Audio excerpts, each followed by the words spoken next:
daleen ak jàmm ci seen chaîne YouTube Kabir TV xibaar yi dañ koy door fii ci réewu Sénégal daal di addu ci lu ñeel bindaatu tur kii di Ousmane Sonko nekk sax jiital ex-Pastef ci liste électorale yi naka noonu gannaaw Cour suprême ba ma fësale ni dakkal na dogal ba nga xamante ni sax mi ngi woon tukkee ca tribunal grande instance bu Ziguinchor mi nga xamante ne sax dafa sàkk woon ngir ñi daal di bindaat tur Ousmane Sonko ci liste électorale yi ay avocat maire bu Ziguinchor jot nañ déposé ab rabat d'arrêt ca Cour suprême niki àllarba ji yemook ñaar fukki fan ak juróom-ñett ci weeru novembre bi ñu nekk ñoom sax jàpp nañ ne ni Cour suprême maanaam kër attekaay bu mag boobule war na baral mbir yi daal ci addu bu ñu sukkandikoo ci kenn ci ay avocat moo di ne sénégalais yépp war nañ xam ne participation naam wala déet bu Ousmane Sonko ci élection présidentielle bii di ñëw mi ngi aajo ci dogal ba nga xamante ne sax moom la Cour suprême war a jël gannaaw rabat d'arrêt ba nga xamante ne sax avocat Ousmane Sonko yi jot nañ ko déposé.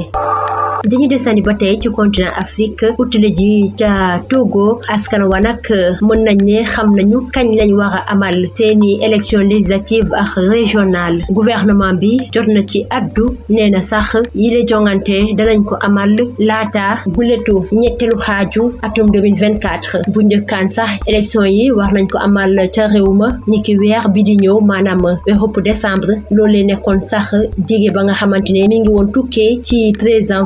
Ñasimbe ay ayu bësaa ngi nii ay parti yi fare ca kuje politique ba di naqarlu ñàkkum calendrier électoral ba nga xamante ne am na ca mim réew ma ca Sierra Leone takk der yi ñu ngi woy seeni liggéey gannaaw ab coup de force ba nga xamante ne jotoon na am niki dimanche bi ñu génn naka noonu sax bu ñu sukkandikoo ci autorité yi ak militaires yi di yëngu ak ñi nekk à la retraite moo di ne ab cong jotoon na am ca caserne ba ak murerie ay it ci ay centre de détention Freetown maanaam ay prison yi nekk ca Freetown ay jàmmarloo jotoon na am ca capitale ba sax lu tollook ñaar fukk doomu aadama daal ci ñàkk seen bakkan fukk ak ñetti nekk ay soldat juróom yi nag nekk ñi nga xamante ne ñoom ñoo jot a amal cong boobule ñett ci ay doomu aadama teg nañ leen loxo waaye nag takk der yi ñu ngi wëyal di def seeni liggéey ngir rek mën a jàpp ñi nga xamante ne ñoom ñoo amal yooyu la ñaawteef ay it ñeenti téeméer ci ay prisonniers yi nga xamante ne jotoon nañ rëcc daw làqu ci feneen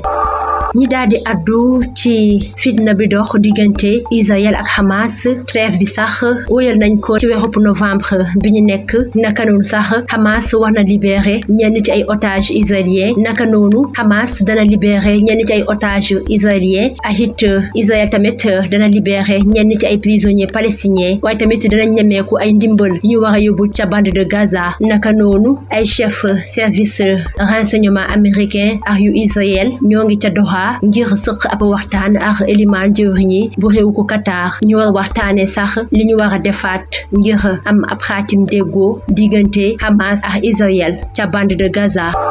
fii lañu yem ak yéen ci xibaar yi di leen jaajëfal ci teewlu bi ak ci topp bi ci seen chaîne YouTube Kabir TV ñu joxante dig daje ba suba yàlla bu ci àndee wasalaam